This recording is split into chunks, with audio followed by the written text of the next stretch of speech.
Hi Shane Baz, it's Aussie Villain. Bazza mate, I am brilliant. What about yourself? Fragile. Yeah, see that's the problem I've got, mate. Reason I'm calling actually, you have been brilliant this year, don't get me wrong, and I know that you're a free agent at the end of the season. I'm just really struggling with the idea of giving a fragile pitcher 24 million a year. You'll settle for 23.5. No, mate, no. How would you survive? I couldn't do that to you.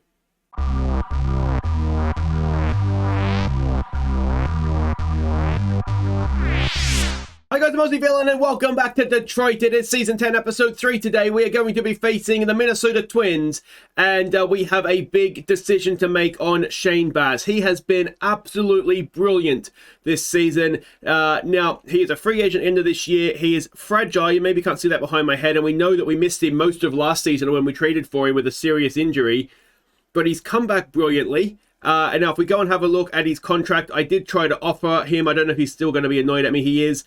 He wasn't asking for much more than he was on now. We could have got him for about the same, the 23.5 million, so sort of 4 or 5 years. Now he's 31. That takes him to 34, 35. I do wonder a little bit if maybe that's worth doing. 34, 35 is not ancient for a pitcher. He's still arguably going to be in his prime. The issue is the fragility, isn't it, of it, with his injury status. I'm all ears, whatever, hear what you guys have to say about him. I'm not, as I say, I can see the logic in we have the money, spend it, and we have a good pitcher, which is something that we need. Equally, do we want 23, 24 million tied into a player who is fragile? And we know pitchers' injuries, they can absolutely just ruin their careers, can't they? So it's going to be a risk, I think, to sign him. And equally, it's probably a risk to not sign him because, we were without a good pitcher if we don't. So anyway, that is the question for the class today, I suppose. What do we do with Shane Baz? But generally speaking, though, things are going very well. We don't have any more injuries. We've played 20 games since I saw you last. We have won 11 of them. If we go and have a look here at the schedule, we of course left off with this win here against KC, didn't we? So we then went and played Oakland. We won all 2 of the 3 games. Sorry, game 2 here though, and this is where Shane Baz really shines. It was a complete game. If we go and have a quick look here, if we go down and see how everybody did in the batting, everybody contributed. Ford has been really, really good this year. Ohtani played his part in this one as well. So that's all very, very good. And then if we go down to the pitching, well, there it is there. Shane Baz, absolute star. Complete game, 1 earned run, 6 hits. Absolutely brilliant. Then we went and played the Rays in Tampa. We won 2 of 3 against them. We went to Toronto. Toronto is a team that we just always struggle with. We lost a tight one. We won a tight one, and then we got absolutely hammered. We then played Baltimore. We won 2 of 3 against them in a relatively close series. Over to May. And Cleveland came to town. We lost 2 and then won a tight one. The White Sox, who are runaway leaders of our division, and we'll see that in just a second, won 2 of 3 against them, including a shutout, team shutout, not individually at all. And then this series against the Twins, well, we've won a tight one. We lost one in 16, and those ones hurt, don't they? Because you use so much of your bullpen resources to go and lose it is obviously disappointing.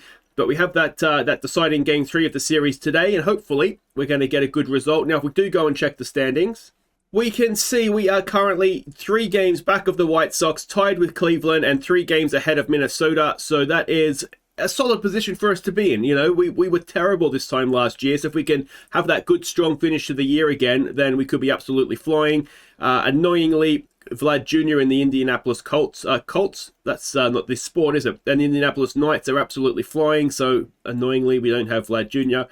And in terms of the wild card, we're right in the race. As you can see, it's extremely close, but we're sort of the right side of the line, so that is obviously good. And if we go and have a look at the league leaders, well, we don't have anybody particularly. If we go down, we can see Shane Baz there with wins and Eknes leading the way on saves, which is brilliant. But yeah, that is all happy days. So if you go and have a look at everybody's pitching numbers, we can see them here. You can see there the bullpen is a little tired after yesterday's game. But for the most part, people are doing well. Carmona is starting to get his numbers back more where we would expect them to be. So that's fine. Harrison Wiki and Olsen on the surface of things don't have great seasons going, but it is still early and they've only pitched a few innings, particularly in Wiki and Olsen's case. So we're not going to judge them too harshly just yet on that front. But yeah, generally speaking, it's going fine. And on the batting side of things, still a little bit disappointed with the way that the catches are going. Singly, you may have seen is in a slump. He has faded away. Hopefully he will come back. We've got Otani. His role as pinch hitter seems to be suiting him a little bit more than actually starting, which is fine. The stars of the show, though, have been our outfielders, Valdivanos, TB, Ford, and Childers. It's a shame we can only play 3 of them because I honestly would want to play all 4 of them if we could. Vega is currently in a little bit of a hot streak as well and coming good. The only change to the lineup is Limas has come back from his injury, so Triatos has dropped back to AAA. He didn't do a terrible job, but he's not quite. He's one of those guys that's sort of good at AAA level, but not really making that count yet when he gets to the majors. So we have to go with Lima because he is because he is the better player at this point in time. So yeah, that is how everybody is shaping up. We just need Singley to do a little bit more for us. Now, what I thought we might do today is just have a bit of a quick look at the farm system to see how things are going. So this is our Toledo Mud Hens, our AAA team. We've not really ever looked at this. You can see they've got a good season going up there, 17 and 11. You can see everybody's numbers that's in sort of the starting lineups and bullpens right now. So that is all going very well. I'd say if you want to have a longer look, just give these a quick pause. But if we go down a team into AA, the Erie Seawolves. Now they are top of their division, which is absolutely brilliant. Again, you can see sort of everybody's numbers down here. I'm trying to, off memory, pick out anybody that is potentially going to be a star. There's a few guys there. We've seen Manny Williams in the majors. I think Campos had a brief period up there as well. This starter is someone to keep an eye on. He could be quite good. I don't want to go through individually the players that might be good because we'll be here all day. But yeah, that is double A going very nicely. If we drop down to high A, again, second in the division, joint top technically, the West Michigan Whitecaps. No idea where they are actually based. I'm assuming somewhere in West Michigan. A couple of names to point out here, a couple of guys that have been renamed after Patreon supporters. We've got DR Mort playing in high A along with William McQuaid, one of the catchers who's currently looks like playing as a DH.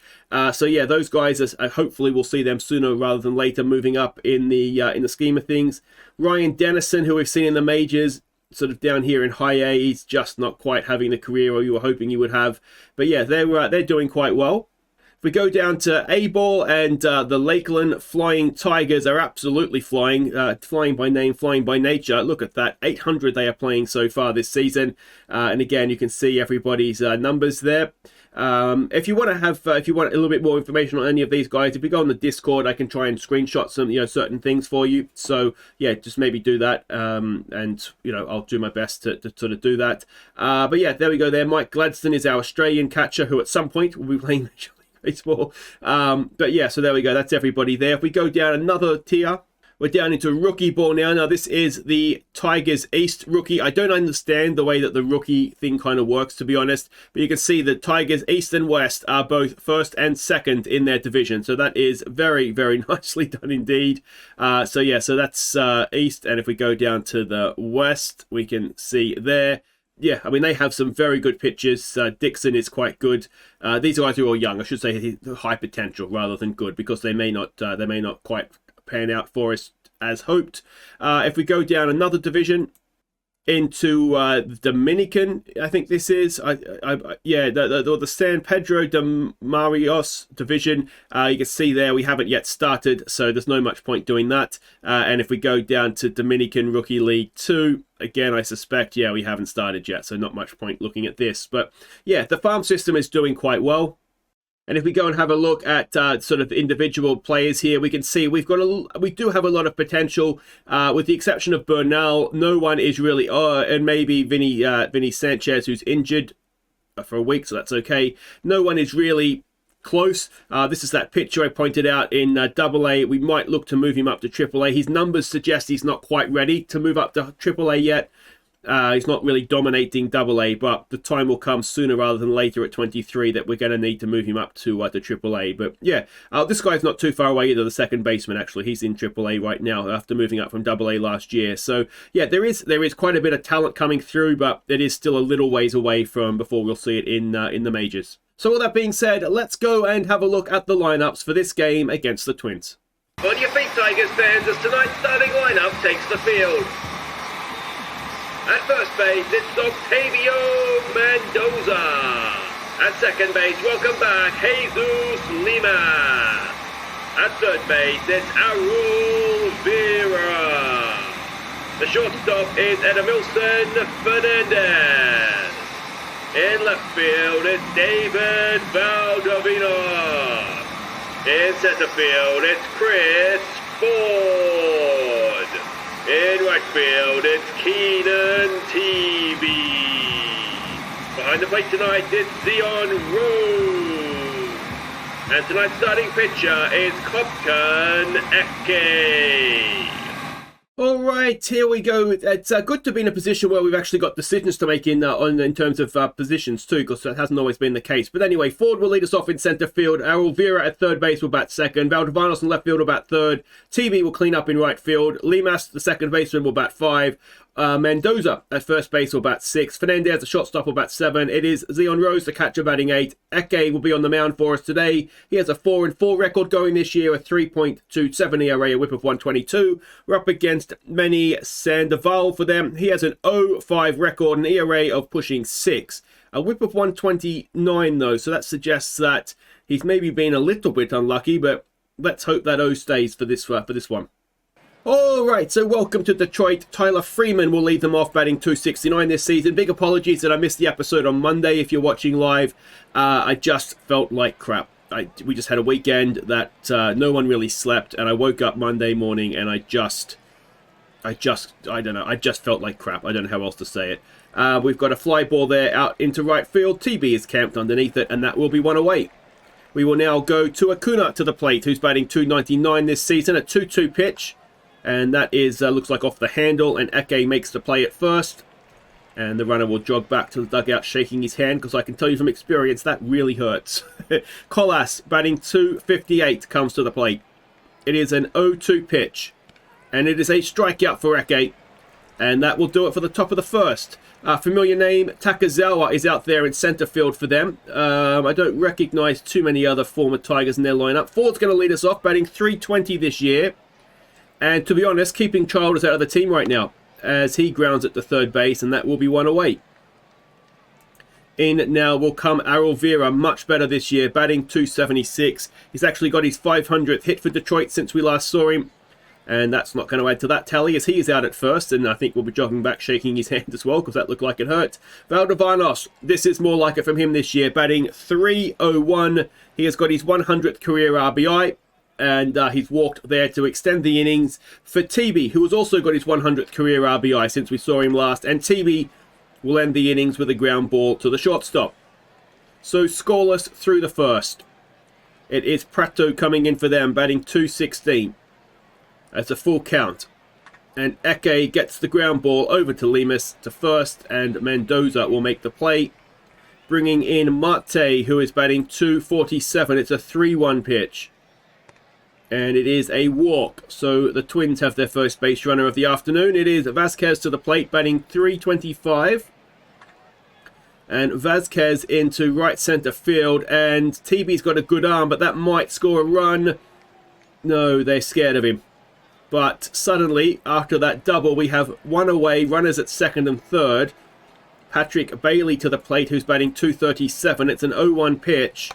And it is popped up into fly territory. That is almost the perfect outcome for us. 2 away. And it is Takazawa to the plate, batting 234. Takazawa grounds it to the third baseman and is out at first. Thank you, Takazawa. So there we go. That ends the top of the second. It'll be Limas to lead us off, batting 241 this season. And straight back at the pitcher and out at first nonetheless. Now, how's the pitcher feeling after that? Because I'm assuming that really hurts. Mendoza will come in now, batting 293. It's a 1-1 pitch. And Mendoza gets it through for our first hit of the afternoon. So a one-out single for the first baseman. In now will come Fernandez, batting .232 this season. 3-1. Fernandez. Oh, that's a good piece of hitting from Edmilson Fernandez. That might tie the game. Oh, sorry, we're still scoreless, aren't we? But similar to last up for the Twins. A one-out double. Runners at second and third. Zion Rose to the mound. He is batting .176 this year, which is disappointing. There's no way around it. He strikes out, which means with 2 out, it's going to come down to Ece. Now, he's batting .214. He's batting 3 for 14 in his season, which is better than Zion Rose. So maybe we should promote him up the order. Unfortunately, he's popped that up, and the lack of a designated hitter there may have hurt us. But anyway, those are the same rules for everybody. Sandoval will lead them off. He's batting .333. Not bad for a pitcher. And that is... oh, another hit. Jesus. Well, it's never nice when a pitcher gets a hit, is it? Except when it's our pitchers. So a leadoff single there. Freeman will come in 0 for 1 today. And that is straight back up the middle as well. And this is not the start to the inning we wanted, as Sandoval goes for and gets to third. The runner also goes to second. So with no one out, we're in some trouble here with Ece. It brings Acuna to the plate, who's 0 for 1. First pitch swing up the middle, and that will give the Twins a 1-run lead. Thankfully, because that could have been worse. In comes Collis now. We need an out here, don't we? And that's not going to get it. That's going to extend the lead to probably 3. As Valdivanos goes and gets it, and he's able to keep the runner at third. But this is a disastrous third inning, and we haven't even got an out yet. Ece to Prato, who is 0 for 1. It's a 2-2 pitch. It is popped up, is it? It is caught, and that is a much, much needed out. Marte now, who is 0 for 0. He must have walked last time up. He'll walk again. Load to the bases. We need a double play here, don't we? Can Vasquez deliver it for us? He's 1 for 1 today. Got a double last time up, I believe. And that's gonna absolutely blow this game wide open. 2 runs will cross the plate. And it is 3-0. There is 1 away. There is runners at second and third. And Ece is having a disaster here. Bailey, a 1-2 pitch. Is that going to get caught out there? Ford is there. And can he stop the run from scoring? No, he cannot. And it is now 5-0. And at what point do we take Ece out of this game? Oh, he's walked another one. 2 on 2 out for Sandoval. They've batted around. And Sandoval pops it up. So that'll end the inning, but it's been an absolute unmitigated disaster. 5 runs. And Chris Ford will lead us off 0 for 1 today. It's a 3-1 pitch. And that is out at first. Ece was having a good season until that. And just doesn't like YouTube, apparently. Errol Vera now comes in. He watches... oh, he doesn't watch it. He strikes out on a full count. Valdivanos, who walked in a similar situation in the first. This time he gets a decent hit, but it's over center field. So Valdivanos will have a double as he slides into second. And can TB try and get something going for us now? Let's see what he can do. He's 0 for 1 today. A full count. TB draws a walk. 2 on, 2 out for Limas, who is 0 for 1. Now, he's unlikely to hit a home run. In fact, he's grounded it there for what would have been a double play if it was needed. So we go to the 4th. 5-0 down. Freeman to the plate. Ece will continue. Of course, the issue and the reason now I sort of think about it, the reason Ece is still going is, of course, our bullpen is knackered, isn't it?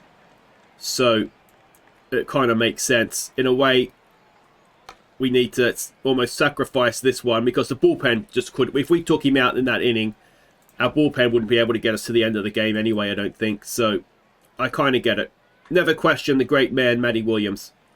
That is popped up into center field. Ford is there. That'll end the 4th. Much, much better from Ece, but damage is done, isn't it? And let's see what we can do now. Mendoza, who is 1 for 1. First pitch swing. Mendoza grounds it towards third base, and there is no play. So an infield hit for Mendoza. He has a 2 for 2 day. In comes Fernandez, who's 1 for 1. He strikes out, so that is 1 away. It'll bring in Zion Rose now, who is 0 for 1. And as I said before, having a terrible season at the plate. He's a little bit unlucky there. He's hit that well, but straight to center field. 2 away, and it is Tony Vega. So that will do it for Ece. Vega comes in. He's batting .273 this season, a 1-2 pitch, and he just watches it. Really, mate? That's all you're going to do in this whole game now is watch that. Has he stayed in? No, he has gone out. So Kyle Harrison will come in to pitch. He didn't have a good start to the year as a starter, but having gone into the bullpen, he has been better in relief, and he starts with a strikeout there for 1 away. Marte now, who is 2 for 2 in terms of walks. He strikes out. This is more like it from Harrison. Vasquez will come in now. He is 2 for 2 with 2 RBIs. So he's been very annoying today. And he strikes out as well. Kyle Harrison, take a bow, mate. That was spectacular. And Ford will lead us off again. He's 0 for 2 today. It's a 1-2 pitch. And Chris Ford grounds it to the shortstop. Oh, it's an error. All right, is that a little way for us to get back into this game? We need that little momentum shift, don't we? Vera now, who's 0 for 2. An 0-1 pitch. Errol Vera sends it into left field skyward. And that'll be caught, and the runner will stay at first. In now will come Valdivanos. He is 1 for 1 with a walk. Valdivanos up the middle. Oh, he's having such a much better season this season than he did previously. So he goes 2 for 2. 2 on 1 out for TB, who is 0 for 1. A 2-1 pitch, and TV gets it into right field. That'll score 1. I don't know if it'll score anything more than that. No, as the runner stays at second. So it is 5-1. There is 1 out. There is 2 on for Lemus, who is 0 for 2. A full count. Can he load the bases here? He can. So loaded bases, 1 out, tying run to the plate, and that is Mendoza, who is 2 for 2. A 1-2 pitch. Mendoza, oh, it's going to be double play. Run, Octavio. Oh. And that ends the inning. We go to the 6th. Harrison will face Bailey, who is 0 for 1. It's an 0-2 pitch, and that is hit into left field, and that is going to undo all our good work. It is now 6-1, and it just has that feeling of a day that is not going to be ours, doesn't it? Because Ava wants to get in, apparently. All right, Takazawa to the plate now. Let's hope we can get him out. That is popped up. Yeah, I mean, Takazawa, I did miss it at the end of season awards, the MLB in-season awards last season. I think it was Will that pointed it out to me. He won the Golden Glove for center fielders. So we did give away a Golden Glover there, but I don't necessarily regret it. I get that, you know, defense is a big part of the game, and definitely a part of the game that I don't say I don't rate, but I certainly don't take into consideration perhaps as much as I should. I very much just look at the batting numbers. But we've got Ford and Childers. I don't regret it at all. But yeah, he's obviously had a good time in Minnesota. Edmilson Fernandez will lead us off and ground at the second base for an out. So that is 1 away. It brings Zion Rose in, who is 0 for 2. It's really frustrating that both our catchers are just not got started with the bat this season. The reason we're playing Rose is because he's a better defensive catcher, as Singley will now come in to pinch hit. He's batting .227 this year in a slump. And Singley has hit that into center field to end the 6th. I mean, hits-wise, it's 7-6. It's not been, as Mario Black will come in now for us to face Acuna, who's 1 for 3. It's not been a complete devastation. You know, it's not like we've been... what am I trying to say? 6-1, I think, is a little harsh on us. But the difference is that they've got their hits in clumps, haven't they? Whereas we've sort of got 1 hit an inning, or, you know, a couple of times we've had 2 runners on, but we're not hitting at the right times, perhaps. As Ford makes the catch there for 2 away. Prato now, who is 0 for 3. First pitch swing. Prato has popped it up. And that should send us to the 7th inning stretch. 6-1 down, and a lot of work to do. Alright, welcome back. It is Chris Ford to lead us off again. I feel like he's led us off every time he's batted, hasn't he? And he's gone 0 for 4. This is not a good day for us, and unfortunately we can't get Sandoval out of the game. As Vera now strikes out, and 4th time around, that's a little disappointing. Valdivanos, who's 2 for 2 now. First pitch swing from him. Valdivanos, is he going to be able to beat that? He is. Valdivanos having a day out. 3 for 3. And there's a walk in there as well. TB now, who's 1 for 2. Drove in a run last time up. This time he just ends the inning. And we'll go to the 8th. 7 hits apiece, and they've had an error as well. Black to Mate, who is 0 for 1. An 0-1 pitch, and that is lined straight into the glove of Arovira. That is 1 away. Vasquez now, who is 2 for 3 with 2 RBIs. A first pitch swing, and that is a ground ball to Fernandez. So that is 2 away, and it's now going to bring in Bailey, who is 1 for 2. He hit a home run, of course, last time up. And this time he strikes out to end the top of the 8th. All right, we have finally seen the end of their starting pitcher. Hartnett will come in. That's a great name. His ERA this season is 6.75, which reminds me, wasn't their guy's ERA terrible? Why do they all find form against us? It's ridiculous. All right, that is who's at the plate. I'm too busy being annoyed that their pitchers are good. It's out anyway. Whoever it was is out. It was Lima. So Mendoza will come in now, who's 2 for 3. Left-handed pitcher does kind of throw a bit of a spanner in the works here. It's not really the lineup that we had put out, but he's out at first as well. Fernandez, 1 for 3 today. It's an 0-1 pitch, and with 2 out, Fernandez has got himself a second hit of the game. He'll stop at first. It'll bring in Zion Rose. Now he will be slightly better off against the lefty. He's 0 for 3 today. First pitch, he pops it straight up. And that will do it. We will go to the 9th. And this isn't looking great, is it? Black to Takazawa. Takazawa 0 for 2. I think he had a walk in there somewhere as well. And Takazawa has once again popped it up. And that will be that. He's lost the battle, hasn't he? But he looks like he's going to win the war today. Rafael Devers will come in to pinch hit for them. Batting 205 so far this season. It's a full count. And Mario Black gets the strikeout. In comes Tyler Friedman, who is 1 for 4. Full count on him, and that is absolutely crushed down the right field line for at least a double. TB has it, and we'll stop the runner at second. And we will go again when we're ready here, and it'll be Black to face Acuna, who is 1 for 4. A 1-1 pitch. That is a ground ball to Vera over to first. So the Twins will not score more than 6. It's going to be Enriquez coming out for them. He has had 1 inning of work and not given up only a hit. It's going to be Shohei Ohtani pinch hitting, batting 209 this season. It's a full count. Can Shohei get us underway here in the bottom of the 9th? No, he cannot. That is 1 away. Chris Ford, for the first time, doesn't lead off an inning. And if he gets out again here, is he going to strike out? He is. Chris Ford, mate, come on. Should have played Childers. And Arovira, we're down to our final strike. And despite 8 hits apiece, we've lost 6-1.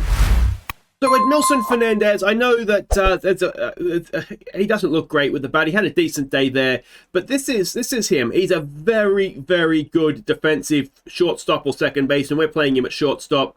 And I think we will do for the foreseeable future. Potentially his bat, there is still room for improvement there. He's the sort of player I do think we want to keep around. He's only 23, so we need to give him, I think, a little bit of time as well to develop and settle into things. He's doing better this season than he did last season, marginally. But yeah, that's Edmilson Fernandez, and you can kind of see that is why he'll be in the lineup. And if this comes through for us, great. If not, I still think he's worth having in the lineup. But there we go. If you've enjoyed seeing us lose, make sure you hit thumbs up. Subscribe if you're new. Thankfully, Cleveland and the White Sox both look like they've lost as well. So we are still only 3 games off top of the division. And that is obviously a decent place for us to be right now. And we will be back next time. If we click on over to June, we will come back to face... We'll come back to face the White Sox. That seems as good a place as any. They are top of the division right now. They are the stars of the show. So let's go see if we can knock them off their perch. Until then, I've been OOTP, and thank you so much for watching. Take care.